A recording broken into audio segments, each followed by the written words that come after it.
Oke, halo semuanya. Pada kesempatan kali ini kita akan membahas mengenai mind mapping.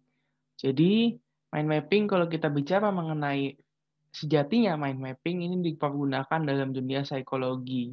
Kemudian seiring perkembangan, mind mapping juga digunakan dalam pendidikan, dalam leadership, dalam organisasi dan lain sebagainya. Tapi kali ini kita akan membahas mind mapping spesifik pada tujuan untuk mencapai cita-cita, meraih mimpi, menuju outcome, dan lain sebagainya. Jadi dalam NLP kita mengenal outcome, dalam kehidupan sehari-hari mungkin kita mengenal cita-cita, dalam pengembangan diri kita mengenal mimpi, dalam hipnoterapi juga kita biasa mengenal dengan sebutan outcome atau tujuan.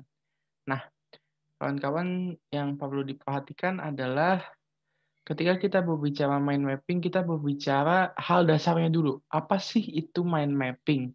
Karena kan kita nggak mungkin bicara mind mapping tanpa tahu apa sih itu mind mapping. Mind mapping ini diperkenalkan oleh Tony Buzan. Jadi Tony Buzan ini seorang peneliti dan kepala dari Brain Foundation, di mana dia menemukan sebuah teori. Teori apa? Teori tentang cara otak memproses informasi, cara otak mendapatkan proses atau mendapatkan informasi yang diterima oleh indera-indera kita. Jadi indera dalam tubuh kita menerima informasi, bagaimana otak memprosesnya. Dan itu ditemukan bahwasanya otak memproses informasi, memproses memori dan lain sebagainya itu dengan cara menstrukturkannya, membuatnya menjadi sebuah struktur. Strukturnya seperti apa ya kurang lebihnya seperti ini. Yang teman-teman lihat di layar ini adalah contoh mind mapping. Mind mapping tentang apa? Mind mapping tentang apa itu mind mapping. Jadi ini secara gampang contoh mind mapping seperti ini, dia bercabang, dia berpusat pada satu titik, tapi secara konsep juga mind mapping yang saya tampilkan adalah mind mapping mengenai bagaimana mind mapping itu. Jadi mind mapping konsepnya adalah dia asosiasi, mind mapping contohnya dia bersentral pada satu idea, dia merupakan ringkasan. Kemudian kenapa lebih efektif? Karena mind mapping dia membuat kita melihatnya secara berbeda. Kalau kita bicara mengenai selama ini kita memproses informasi yang tertulis, kita biasanya berkata kita melihatnya dari teks. Kita punya teks buku, kita punya modul, PDF, dan lain sebagainya. Tapi kalau kita melihat itu terus, kita bosan, otak kita juga ikut bosan. Caranya bagaimana supaya otak kita nggak bosan, kita buat seperti ini. Ini mind mapping kan berwarna, dia bercabang, berwarna, dipenuhi gambar, kadang-kala ukuran tulisannya juga berbeda, ada highlight-nya di beberapa titik. Nah, ini adalah basis. Basis apa? Basis bahwasanya otak kita perlu pembaharuan. Dan dengan mind mapping kita juga lebih mudah, otak juga lebih meresap. Bahkan terkadang kalau kita fokus, itu bisa masuk ke alam bawah sadar kita. Sehingga untuk mencapai outcome, meraih mimpi, menuju cita-cita, itu jauh lebih mudah ketimbang teman-teman menggunakan cara konvensional seperti yang biasa mungkin kita lakukan. Nah, kemudian apa sih fungsinya mind mapping? Mind mapping itu kalau dalam banyak hal, banyak sekali fungsinya, tapi secara umum ada tiga, yaitu yang pertama memudahkan mengingat. Oleh katanya, mind mapping digunakan dalam dunia pendidikan. Biasanya kalau dalam dunia pendidikan, mind mapping digunakan untuk membuat resume. Resume menyingkat, meringkas, dan lain sebagainya. Kemudian yang kedua, mind mapping akan meningkatkan konsentrasi kita, karena konsentrasi kita itu lebih mudah fokus kalau kita menggunakan mind mapping. Kenapa? Coba teman-teman lihat contoh mind mapping yang tadi. Kita langsung fokus ke tulisan ini, interacting, formatting, more effective, mind map, dan tulisan-tulisan yang lain. Apalagi ketika dia membuat sebuah gambar.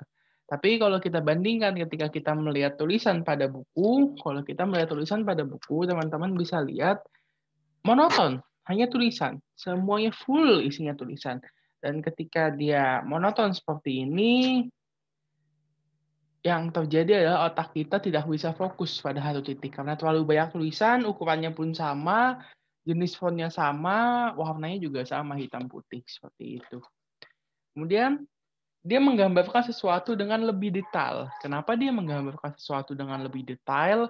Karena apabila teman-teman melihat ketika kita bicara mind mapping, dia mendetailkannya itu sangat detail. Dia tidak perlu 2 halaman HVS, dia tidak perlu 3 halaman buku, dia tidak perlu double folio, tapi dia hanya perlu 1 lembar kertas dan kita uraikan di situ, kita ringkas di situ, tapi keringkasan tersebut menjadi detail karena panah-panahnya, karena sub-sub modulnya dan lain sebagainya itu lebih didetailkan dengan baik.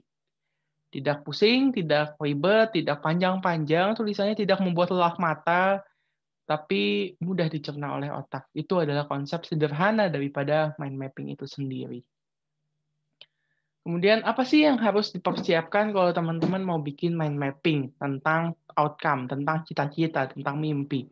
Jadi yang perlu dipersiapkan itu sebenarnya sederhana. Teman-teman kalau misalnya punya tablet, tab, itu boleh pakai tablet atau tab, lebih mudah karena tidak usah cari penghapus, tidak usah cari pensil warna, karena semuanya ada dalam gadget kita, khususnya tab karena kita butuh yang agak lebih lebar layarnya, 7 inci, 6 inci itu cukup. Terus yang kedua, kalau misalnya tidak apa, kita bisa pakai kertas HVS, 1 lembar saja, dan siapkan pensil atau spidol warna. Nah, selain dari teknis yang harus dipersiapkan, tentu tujuan atau cita-cita kita. Kenapa kita harus mempersiapkan ini? Karena seperti yang ini, seperti contohnya, kita harus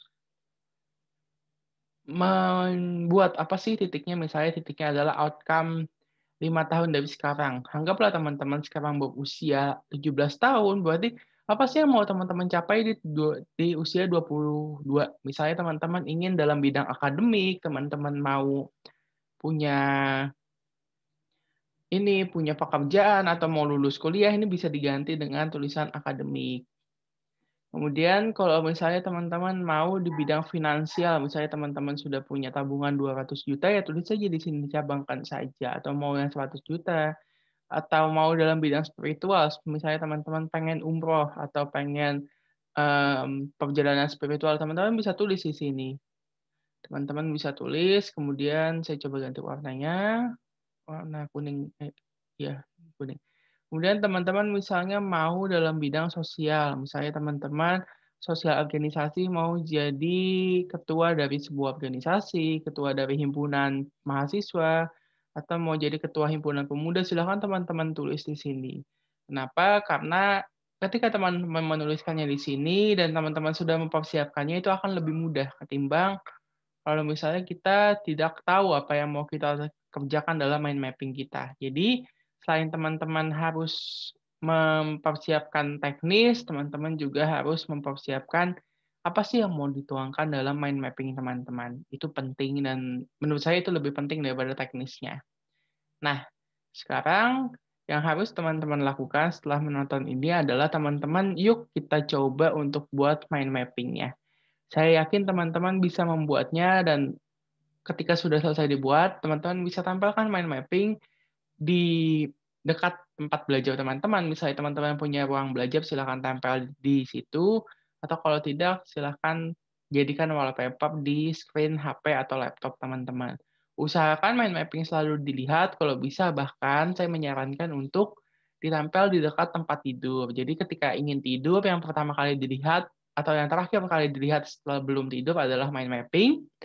Dan yang sudah bangun, ketika kita baru bangun, yang pertama kali dilihat juga mind mapping. Tujuannya apa? Tujuannya karena ketika kita ingin tidur dan ketika kita baru bangun tidur, itu otak kita masih di bawah sadar, masih trance. Dan ketika kita memasukkan informasi ke alam bawah sadar, itu akan lebih mudah dicerna otak dan masuk ke dalam mindset kita, ke dalam alam bawah sadar kita, mempengaruhi perilaku kita, mempengaruhi kehidupan kita, menuntun kita mencapai mimpi lebih cepat, menuntun kita mencapai outcome yang kita ingin tujukan. Oke, mungkin itu yang bisa saya sampaikan perihal mind mapping dalam mimpi, dalam meraih mimpi. Semoga bermanfaat bagi teman-teman. Kalau suka silahkan di-like.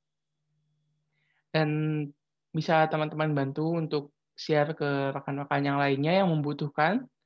Sekian dari saya. Selamat pagi, berhubung di sini masih pagi. Terima kasih, sampai jumpa di video selanjutnya.